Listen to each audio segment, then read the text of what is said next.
ప్రార్థన. మా ప్రియ పరలోకపు తండ్రి, నీ పరిశుద్ధమైన నామానికి, ఘనమైన నామానికి వందనాలు, స్తుతులు, స్తోత్రాలు. ఈ ఉదయకాల సమయంలో మమ్మల్ని సజీవ లెక్కలో ఉంచినందుకు నీ కృతజ్ఞతాస్తుతులు చెల్లిస్తున్నాం.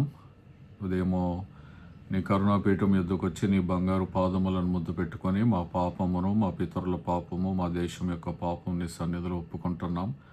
నీ కుమారుడైన యేసుక్రీస్తు శిలువ మరణ పునరుద్ధానం ద్వారా మమ్మల్ని నీతిమంతులుగా చేసి నిన్ను అబ్బా తండ్రి అని పిలుచుటకు, నిన్ను స్తుతించుటకు, ఆరాధించుటకు, నీ స్వరం వినుటకు నాయనా మీరు చూపిస్తున్న కృపను బట్టి నీకు వందనాలు. ఈ సమయంలో నీ పరిశుద్ధాత్మ చేత అభిషేకించి నాయన నాతో మాతో మీరు మాట్లాడండి. పరిశుద్ధాత్మ దేవుడా తండ్రి మాట్లాడుచుండగా మా ప్రభువును ఆయన ప్రియకుమారుడైన యేసుక్రీస్తు ప్రత్యక్షతలతో పాటు మమ్మల్ని మేము స్వపరీక్ష చేసుకొని సరి చేసుకొనుటకు నాయన కృప చూపించి సహాయము దయచేయండి. తండ్రి మాటకు ప్రతి మాటకు మేము ఆమేననుటకు సహాయము దయచేయండి. ఆ పరలోకపు జ్ఞానం చేత మమ్మల్ని దీవించండి, ఆశీర్వదించండి. తండ్రి నీ దాసుడను నన్ను నీ కుమారుడైన యేసుక్రీస్తు శిలువ చాటున మరుగు చేసుకొని నన్ను వాడుకొని నాతో కూడా మీరు మాట్లాడమని నిండు వందనాలు, కృతజ్ఞతాస్తుతులు చెల్లిస్తూ మా ప్రభువును మా రక్షకుడైన యేసు నామంలో స్తుతించి ప్రార్థిస్తున్నాము తండ్రి. Amen, amen. మంచిది. ఈరోజు 18వ తారీఖు 7వ నెల 2026వ సంవత్సరము. ఇస్రాయెల్ దేశంలో 4వ తారీఖు ఆవు నెల 5867వ సంవత్సరం. ఈరోజు మనము ధ్యానం చేయవలసినటువంటి లేఖన భాగములు ద్వితీయోపదేశ కాండము 3వ అధ్యాయము 15 నుండి 22 వచనాలు. ద్వితీయోపదేశ కాండము 3వ అధ్యాయము 15 నుండి 22 వచనాల వరకు.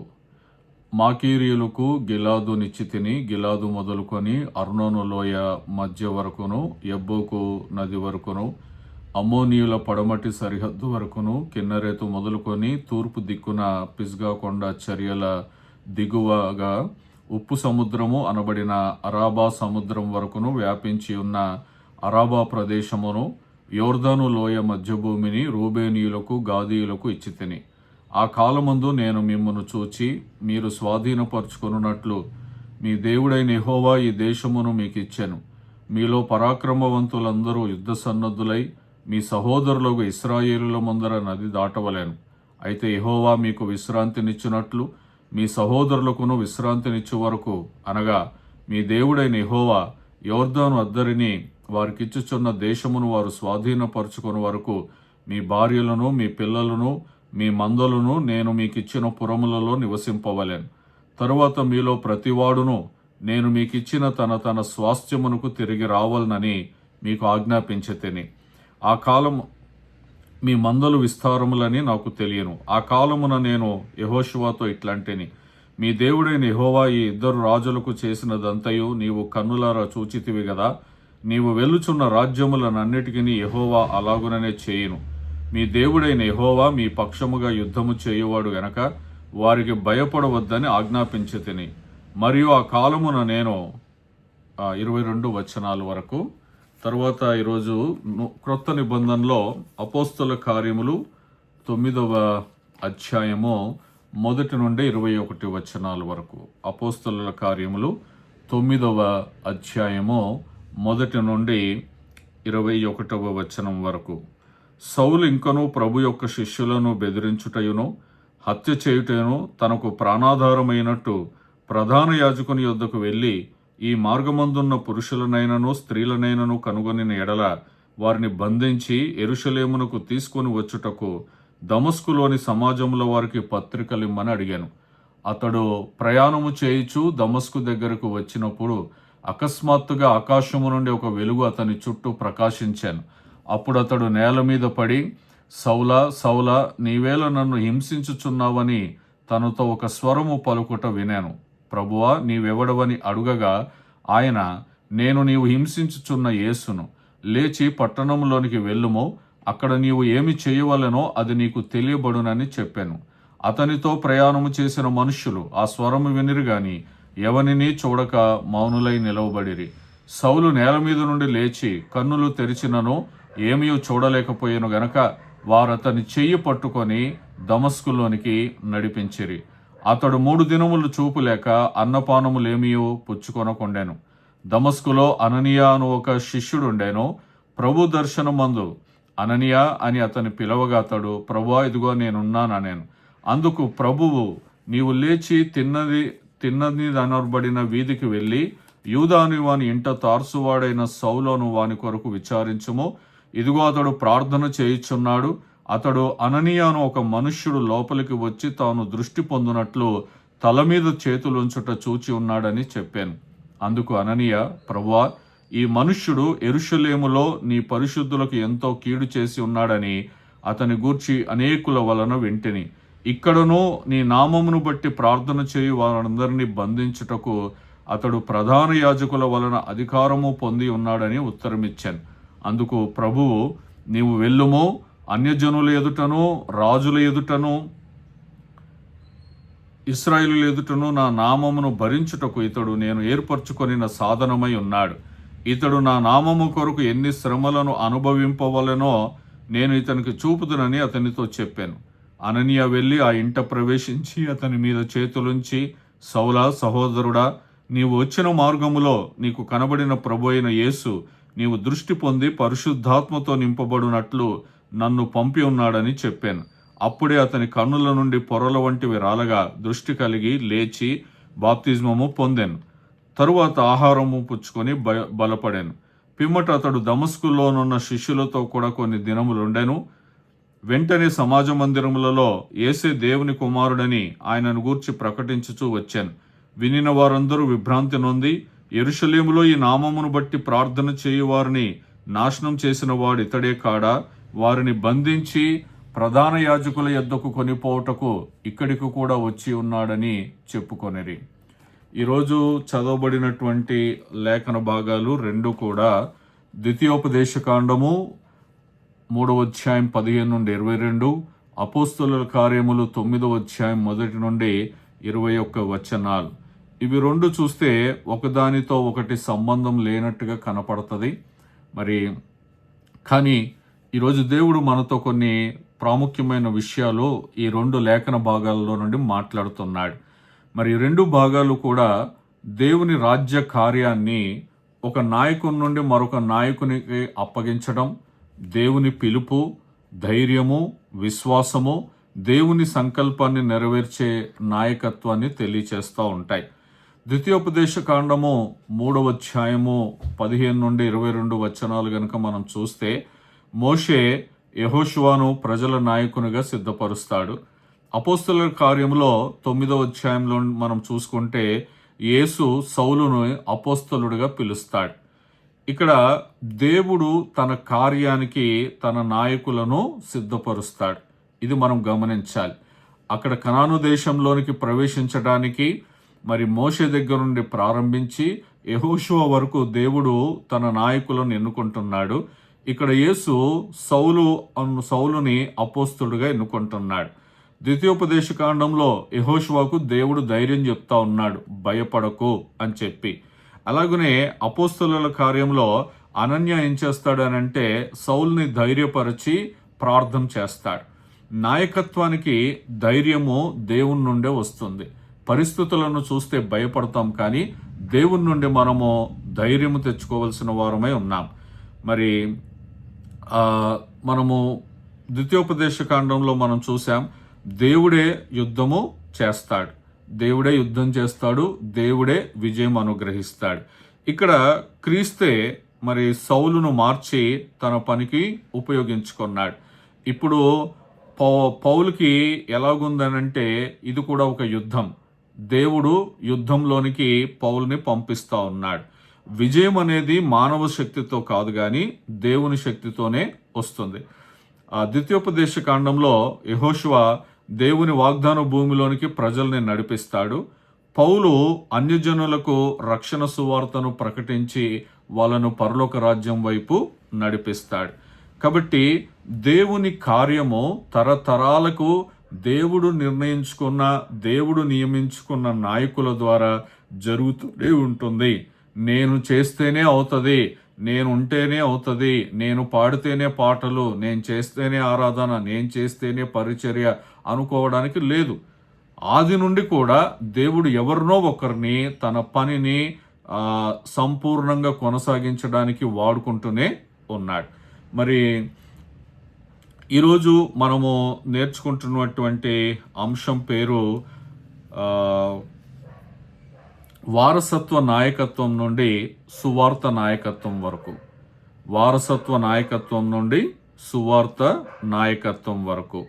ఇవి చాలా అద్భుతమైనటువంటి అంశం. నాయకత్వము దేవుని నియామకమే, దేవుడే అపాయింట్ చేస్తాడు. యెహోషువను మోషే ఎన్నుకోలేదు. దేవుడి దగ్గరికి అడుగుతాడు, నాయనా మరి ప్రజల ముందు వచ్చేవాడు పోవాడు ఒకడు కావాలి అని అంటే నేను యెహోషువను ఎన్నుకున్నానని దేవుడే సెలవిస్తాడు. అపోస్తుల కార్యంలో కూడా సౌలు తనంతట తాను అపోస్తులుడుగా కాలేదు. యేసు ప్రభు ప్రత్యక్షమై అతన్ని దర్శించి అతను పిలిచాడు. యెహోషువ ఇశ్రాయేలుకి నాయకుడు, పౌలు అన్యజనులకి అపోస్తలుడు. కాబట్టి నాయకత్వం అనేది దేవుడే నియమిస్తాడు, దేవుడే ఏర్పాటు చేసుకుంటాడు. మొదటిది నాయకత్వం అనేది దేవుని నియామకం. రెండవది మనలో భయము కాక విశ్వాసాన్ని దేవుడు కోరుకుంటున్నాడు. మనలో భయము కాక విశ్వాసాన్ని దేవుడు కోరుకుంటున్నాడు. ద్వితీయోపదేశ కాండంలో మరి చదవబడిన లేఖన భాగాల్లో చివరిలో యెహోషువకు భయపడకు అని చెప్పబడుతుంది. అలాగనే అపోస్తుల కార్యములు కూడా సౌలు కూడా క్రీస్తును కలుసుకున్న తర్వాత భయం కన్నా విధేయతను ఎంచుకున్నాడు. నా ప్రభువా అని అంటున్నాడు. నా ప్రభువా అనగానే అర్థం ఏంటి? ఆయన చిత్తానికి, ఆయన అధికారానికి మనం లోబడుతున్నట్టు. అక్కడ భయపడలేదు, విధేయతను ఎంచుకున్నాడు.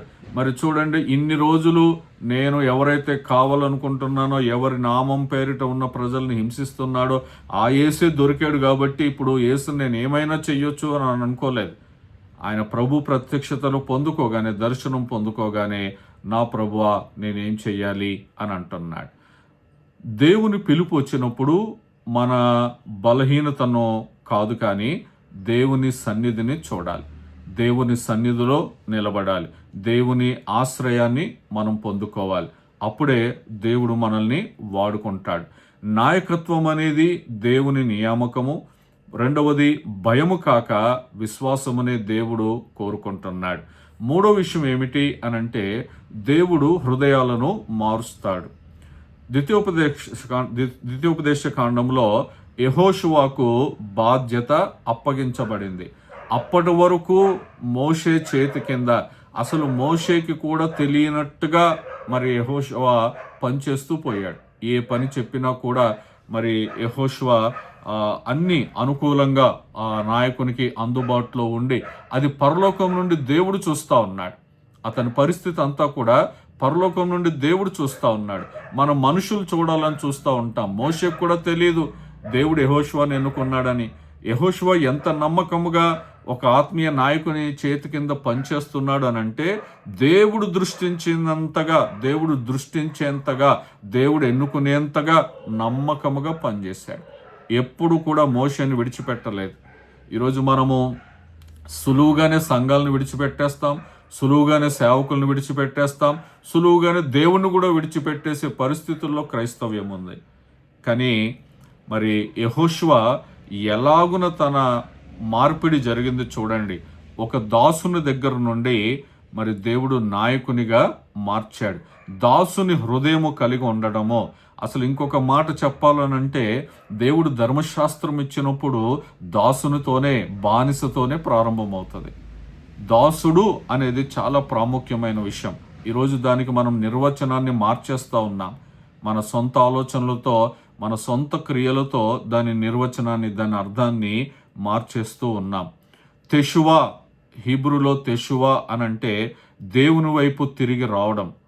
పౌలు మార్పు దీనికి గొప్ప ఉదాహరణ. పౌలు అంతవరకు వ్యతిరేకిగా ఉన్నవాడు అకస్మాత్తుగా దేవునికి దాసుడైపోయాడు. ఈ హృదయ మార్పు అనేది చాలా ప్రాముఖ్యమైన విషయం. దేవుడు తన ప్రజల హృదయాలను మార్చుతాడు. మార్చినప్పుడు మనల్ని మనము అప్పగించుకోవాలి. 3 విషయాలు చూసుకున్నాం. నాయకత్వము, దేవుని నియామకము. రెండవది భయము కాక విశ్వాసం కలిగి ఉండాలని. మూడవది దేవుడు హృదయాలని మారుస్తాడని. నాలుగవది వారసత్వము కొనసాగుతుంది. వారసత్వం అనేది కొనసాగుతుంది. ద్వితీయోపదేశ కాండంలో మోషే కార్యము యెహోషువ ద్వారా కొనసాగించబడింది. మోషేతో దేవుడు ఆపలేదు. మోషే తరువాత యెహోషువ ద్వారా కొనసాగించబడింది. అపోస్తలుల కార్యములో యేసుని సేవ, దేవుడు విడిచిపెట్టినటువంటి సేవ పౌలు ద్వారా అన్యజనుల్లో విస్తరించాలని దేవుడు ఏర్పాటు చేసుకున్నాడు. కాబట్టి దేవుని రాజ్యంలో వ్యక్తులు మారినా కూడా ఆయన సేవ మాత్రం ఆగదు. దేవుని రాజ్యంలో వ్యక్తులు మారొచ్చేమో. మనం ఉదాహరణ చూసుకుంటే మోషే, అహరోను, ఎలియాజరు, ఫీనెహాసు, మోషే, యెహోషువ, ఇలాగున్న వ్యక్తులు మారుతున్నారు కానీ ఆయన వాగ్దాన నిబంధన మాత్రం, పరిచర్య మాత్రం మారట్లేదు. సో ఇక్కడ వ్యక్తుల కన్నా దేవుని పని అనేది ఇంపార్టెంట్. నీవు చేసావా నేను చేశానా అని కాదు, కానీ దేవుని పని చేశామా అనేదే మనకు చాలా ఇంపార్టెంట్. కాబట్టి ఆ వారసత్వంలోనికి నేను వస్తే చాలు. దేవుడు వాడుకునే అర్హమైన పాత్రలోనికి నేను రాగలిగితే అంతకంటే నాకు ఇంకా గొప్ప విషయం ఏముంటుంది? దేవుని చేతిలో ఒక చిన్న పాత్రగా, అర్హమైన పాత్రగా వాడబడ్డానికి నేను దేవుని చేత ఎన్నుకొనబడ్డాను అని అంటే అది నా జీవితానికి ఎంతో ఆశీర్వాదకరమైన విషయం. కాబట్టి యెహోషువ ప్రజలను వాగ్దాన భూమిలోనికి నడిపించాడు. యేసు ప్రభు ప్రజలను నిత్య రక్షణలోనికి నడిపిస్తున్నాడు. పౌలు ఆ రక్షణ సందేశాన్ని ప్రపంచానికి ప్రకటిస్తాడు. ఇది మనం గుర్తుంచుకోవాలి. ఈ మూడు విషయాలు, ఈ మూడు పరిచర్యలు, యెహోషువ దేవుని నిబంధన కొనసాగింపులో ఒక పాత్రగా వాడబడ్డాడు. తన ప్రజలైన ఇశ్రాయేలీయుల్ని వాగ్దాన భూమిలోనికి ప్రవేశింపచేశాడు. యేసు ప్రభు ప్రజలను నిత్య రక్షణలోనికి నడిపించడానికి ఈ భూమి మీదకి వచ్చి పనిచేశాడు. పౌలు ఆ సువార్త రక్షణ సందేశాన్ని ప్రకటించడానికి, ప్రపంచంలో ప్రకటించడానికి ఆయన ఎన్నుకోబడ్డాడు. కాబట్టి మనం నేర్చుకోవాల్సినటువంటి ఆధ్యాత్మిక పాఠాలు ఏమిటి అని అంటే, దేవుడు తన నాయకులను తానే ఎన్నుకుంటాడు. దేవుని పిలుపు జీవితాన్ని పూర్తిగా మార్చేస్తుంది. నిజంగా నా పిలుపు, దేవుడు నాకు ఇచ్చిన పిలుపు నా జీవితాన్ని పూర్తిగా మార్చేసింది. లేకపోతే నేను ఎక్కడ ఉండేవాడిని, ఎలాగుండేవాడిని, ఏ పరిస్థితుల్లో ఉండేవాడినో నాకు తెలియదు. నా జీవితాన్ని పూర్తిగా ఆయన పిలుపు మార్చేసింది.